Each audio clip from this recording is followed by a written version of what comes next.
এই কুশনগুলো অনেক দিন ধরেই না বাড়িতে পড়েছিল, মানে সোফাটা ছিল, সোফাটা বাড়িতে পাঠিয়ে দেওয়ার পরে কুশনগুলো আমার কাছে রয়ে গিয়েছিলো। তো একবার এই ব্যাগে একবার ওই ব্যাগে ভরে ভরে বাঙ্কারের উপরে তুলে রাখছিলাম।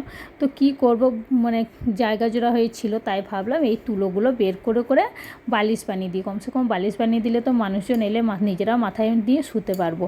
তো তার জন্য এই যে এই একটা বেডশিট ছিল, ওই যে সিল্কের যে বেডশিটগুলো হয়, তো সেইটা দিয়ে আমি একটা খোল বানিয়ে নিলাম।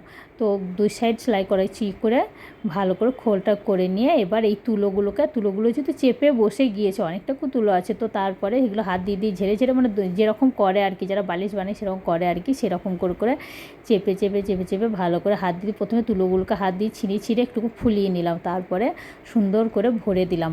যদিও ওদের মতো হয়নি, ওরা কীভাবে ভরে ঠিক জানি না, তো মাঝে মাঝে উঁচু উঁচু নিচু হয়ে গেছে, যতটা পারলাম হাত দিয়ে দিয়ে সমান করে দিয়ে ভরে দিয়ে এবার মুখটাকে সেলাই করে দেওয়ার পালা। একটু সুন্দর করে সেলাই করে দিলেই ব্যাস তৈরি হয়ে যাবে। তো এরকম কিছু জিনিস তুলো বা অনেক সময় টেডি বিয়ারের মধ্যে তুলোগুলো রাখা থাকে, সেই তুলোগুলো দিয়ে আমি এরকম করে কাজে লাগিয়ে দিই। তো দেখুন সুন্দর করে হয়ে গেল, কত সুন্দর লাগছে দেখতে বালিশটা। এবার মুখটা শুধু সুন্দর করে সেলাই করে দিলেই হয়ে গেল। তো এই যে আমার সেলাই করা হয়ে গেল। এইবারে দেখুন এবার একটু হাত দিয়ে চেপে চেপে চেপে চেপে এরকম করে ঝেড়ে দিলেই হয়ে গেল। অনেকগুলো 5টা কুশন ছিল, তো মনে হচ্ছে অনেকগুলো বালিশ হয়ে যাবে, 3-4টে তো বালিশ তো হবেই।